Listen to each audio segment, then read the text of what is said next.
Episode start होता है तो जीजिंग अब हुएंग से जेलस होने लगता है और जिया मियाओ अपनी पढ़ाई में जीजिंग की जरा बराबर हेल्प नहीं ले रही होती कि मैं जो भी करूंगी अपने बलबूते पे करूंगी, मगर वो फिर भी उसके साथ बैठा रहता है जिससे वो उसे पसंद आने लगता है। दूसरी तरफ जीजिंग और जिया जुआन सिनान की कंपनी के साथ काम करने के लिए अपना अपना प्रोजेक्ट तैयार कर रहे होते हैं, मगर जिया जुआन जीजिंग का प्रोजेक्ट कॉपी कर लेता है और सन्नान को पहले भेज देता है। सिनान यानी कि जीजिंग समझ चाहता है कि इसने तो मेरा ही प्रोजेक्ट मारा है, तो इसके दिमाग में भी कोई प्लान चल रहा होता है, इसीलिए सिनान वाला प्रोजेक्ट ये जिया जुआन को ही दे देता है। जिया जुआन तो बड़ा खुश हो जाता है और जीजिंग को नीचा दिखा रहा होता है। अब प्रोजेक्ट पर काम करने के लिए जिया जुआन किसी विलेज को चेंज करके नया बना रहा होता है, मगर उस विलेज में जिया मियाओ की मदर की कब्र होती है, इसीलिए वो जीजिंग को कह के ये काम रुकवाने को कहती है। तो वो जिया मियाओ के साथ उसी विलेज आ जाता है जो कि शहर से बाहर होता है, और ये खबर जिया जुआन को मिल जाती है। तो वो बदला निकालने के लिए गुंडे भिजवा देता है जीजिंग को मारने के लिए, मगर उसका असिस्टेंट आकर उन दोनों को बचा लेता है और ये खबर ग्रैंडपा को मिल जाती है और जिया जुआन की सारी करतूतों की न्यूज ग्रैंडपा को मिल जाती है कि इसने उसका प्रोजेक्ट छीना और उसे मारने की कोशिश की। इसीलिए ग्रैंडपा इसे मार रहा होता है और जायदाद से आग कर रहा होता है, मगर ये तो इतना लालची होता है कि पैसों के लिए अपने ग्रैंडपा को भी नहीं छोड़ता और उन्हें सीढ़ियों से धक्का दे देता है और सारी प्रॉपर्टी अपने नाम करवाने वाले कागजात पर ग्रैंडपा का अंगूठा ले लेता है। अब ग्रैंडपा की न्यूज सुनकर जीजिंग और जिया मियाओ भी तुरंत हॉस्पिटल पहुंच जाते हैं, तो उनके सामने नाटक करने लगता है रोने धोने का, मगर इसकी इतनी कोशिशों के बाद भी ग्रैंडपा की जान नहीं जाती, वो सिर्फ कोमा में जाते हैं। तो जीजिंग सिनान वाला प्रोजेक्ट जिया जुआन से छीन लेता है ताकि वो उस विलेज को ना तोड़े। अब दूसरी ही तरफ जीजिंग जिया मियाओ की फैमिली के बारे में पूछता है, तो वो उसे अपनी माँ की यंग तस्वीर दिखाने लगती है कि मेरे पास सिर्फ उनकी ये तस्वीर है।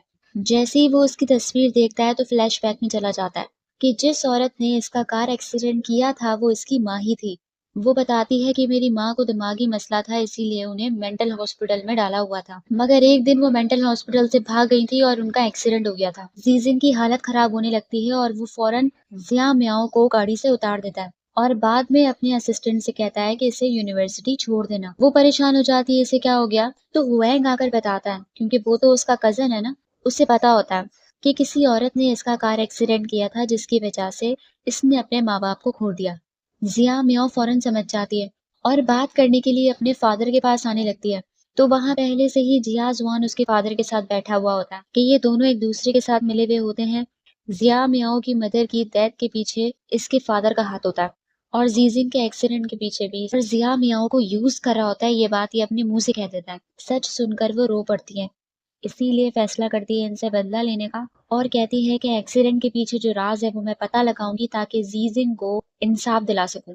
इसीलिए वो हेल्प मांगने सिनान के पास आती है कि मुझे तुम मेरे फादर की कंपनी का सीईओ बना दो, वैसे भी इनकी कंपनी तो क्राइसिस में चल रही है, इसके बदले मैं तुम्हारे लिए उस कंपनी को बर्बाद कर दूंगी। तो सिनान मान जाता है। एक तरफ जीजिंग सिनान बनकर जिया मियाओ की मदद कर रहा होता है, दूसरी ही तरफ उसे डिवोर्स दे रहा होता है क्योंकि इसकी माँ की वजह से इसके पेरेंट्स मरे। अब सबको पता चल जाता है कि जीजिंग इसे डिवोर्स देने वाला है और ये सिनान के साथ मिलकर बिजनेस कर रही है। अब जीजिंग ने मेडिकल का कोई प्रोजेक्ट रखा होता है जिसकी सेरेमनी में सारे स्टूडेंट्स आते हैं, तो जिया मियाओ भी वो प्रोजेक्ट लेती है। वहां सेरेमनी में हुएंग फिर से उसके पीछे आने लगता है और हुएंग को भी कोई लड़की पसंद करती है जिसका नाम होता है सीतू। वो जिया मियाओ से जलने लगती है। हुएंग उसे खुद भगा रहा होता है, मगर बदले वो जिया मियाओ से ले रही होती है, उसके ऊपर हाथ उठाती है कि हुएंग के पीछे भागना बंद कर दो। जिया मियाओ की हट जाती है और वो भी उसके मुंह पर रख कर देती है, जिसे देखकर दिल को ठंडक पहुंचती है। वहां जब जीजिंग को पता चलता है कि वो सेरेमनी में हुएंग के साथ गई है, तो वो जेलेसी में खुद भी वहां आने लगता है और सीतू अपनी हरकतों से बाज नहीं आती। जिया मियाओ को बहाने से किचन की तरफ लेकर आकर उसे स्टोरेज रूम में बंद कर देती है, वो भी कोल्ड स्टोरेज में। जीजिंग जब वहां पहुंचता है तो उसे कहीं पर भी वो नहीं दिखती, तो परेशान होने लगता है और अपने असिस्टेंट से कहकर सीसीटीवी फुटेज से उसका पता लगाने को कहता है।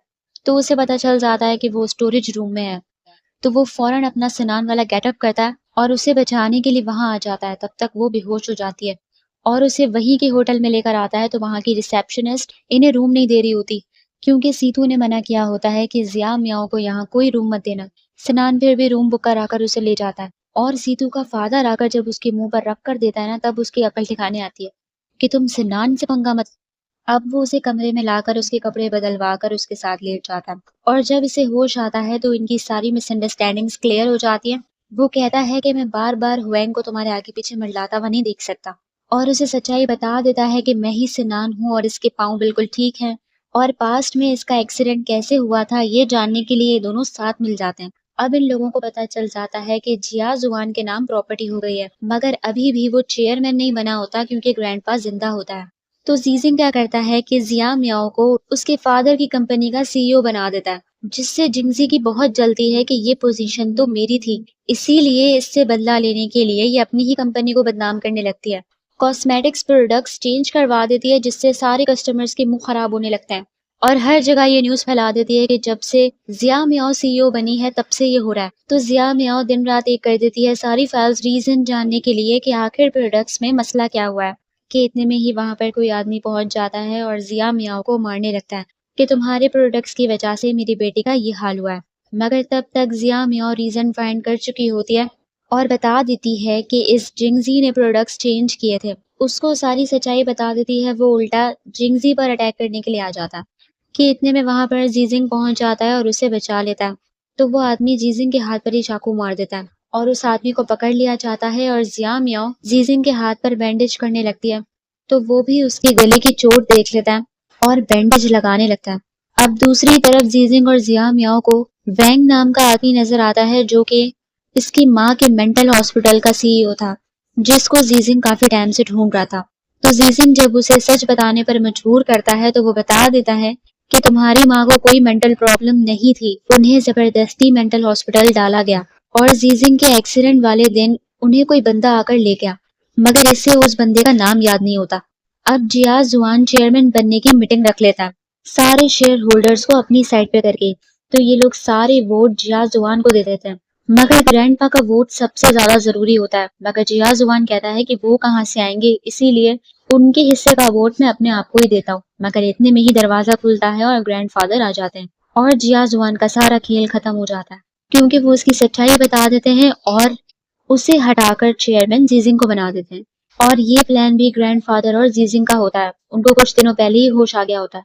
एक ही मिनट के अंदर अंदर जिया जुआन के पास से सब कुछ छिन जाता है। जीजिंग का असिस्टेंट बैंक को भी वहां लेकर आता है तो जिया मियाओ के फादर को देखकर उसे याद आ जाता है कि यही वो शख्स था जो कि उस दिन जिया मियाओ की मदर को लेकर गया था और ये बात असिस्टेंट इन दोनों को बता देता है। अब इसके फादर को और जिया जुआन को अरेस्ट करने के लिए इन्हें सबूत की जरूरत होती है जो कि उनके पास नहीं होते। और वहां जिया जुआन के हाथ से जैसे ही चेयरमैन की पोजीशन जाती है सबसे पहले उसे जल्दी छोड़ के जाती है क्योंकि उसे सिर्फ पैसों से प्यार था। जैसे ही देखती है कि पोजीशन जीजिंग को मिल गई तो उसे फंसाने लगती है कि तुम तो मुझसे शादी करना चाहते थे ना, मैरिज सर्टिफिकेट पर भी मेरा नाम लिखा हुआ है। जीजिंग तो उसे इग्नोर मार रहा होता है मगर जिया जुआन उसका बदलता हुआ रूप देखकर शौक हुआ होता है और उससे कहता भी है कि मेरे पास बहुत पैसा है, चलो शादी कर लेते हैं। वो भगा देती है कि पोजीशन तो नहीं है ना और हाथ धो के जीजिंग के पीछे पड़ जाती है कि जो मेरा है वो मैं वापस लेकर रहूंगी और सोशल मीडिया पर स्टेटस डालने लगती है कि देखो मेरा शोहर जिया मियाओ के साथ अफेयर चलाता फिर रहा है। ये न्यूज़ जब जिया मियाओ देखते हैं तो उसका खून खौलता है और वो आकर जिंजी के मुंह पर रख कर देती है कि आगे की बात है ये तो छोड़ूंगी नहीं।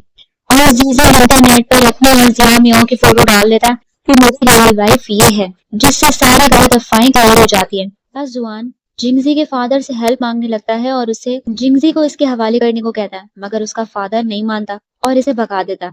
इसीलिए बदला लेने के लिए वो जिंगजी को कोई राज की बात बताकर चले जाता है।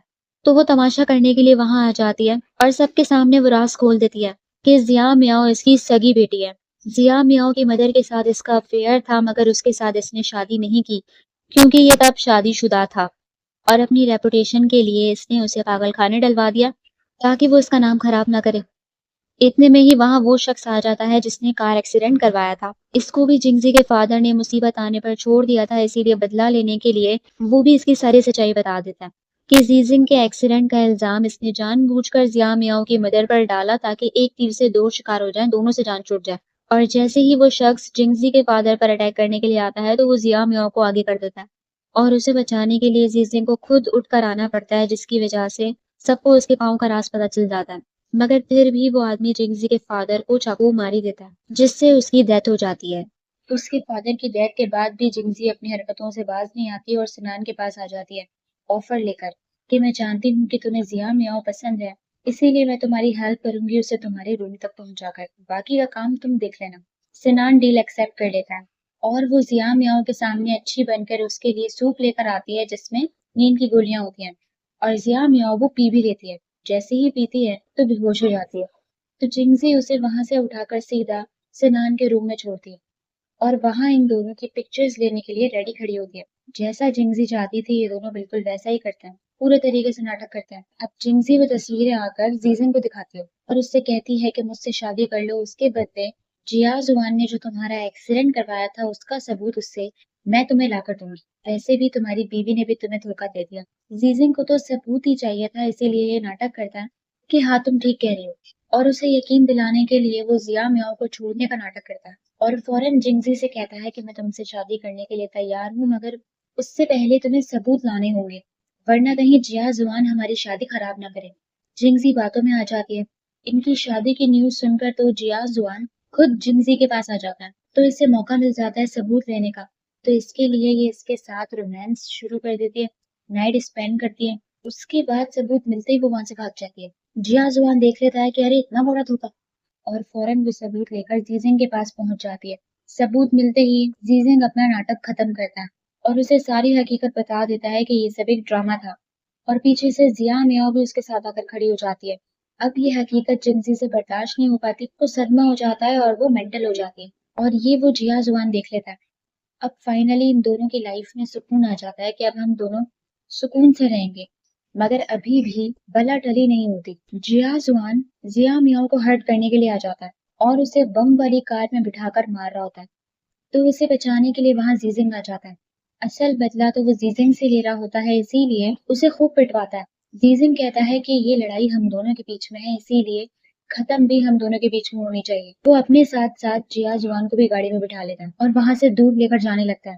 जिया मियाओ चिल्लाती रह जाती है, बम बस फटने वाला होता है। जिया जुआन कहता है कि चलो ठीक है साथ में मरते हैं। एकदम से बम फट जाता है। जिया मियाओ बेहोश हो जाती है। जब उसे होश आता है तो हर जगह जीजिन को ढूंढने लगती है, मगर वो लोग कहते हैं कि अब वो वापस नहीं आ सकता, और इससे पता चलता है कि ये प्रेग्नेंट है। तो ये खुश हो जाती है और जीजिंग के वापस आने का इंतजार कर रही होती है। ऐसे ही एक साल बीत जाता है और अचानक जीजिंग वापस आ जाता है। उसे देखकर तो इतना खुश होती है, उसके गले लग जाती है। सबको लगता है कि हैप्पी एंडिंग हो गई, मगर अचानक ही पता चलता है कि वो सब उसकी इमेजिनेशन थी और शायद उसकी डेथ हो चुकी है। तो यही ड्रामा खत्म हो जाता है। तो आप लोग मुझे बताइए आप लोगों को एपिसोड कैसी लगी। लाइक करना, सब्सक्राइब करना और कमेंट करना ना भूलिए। Thank you so much.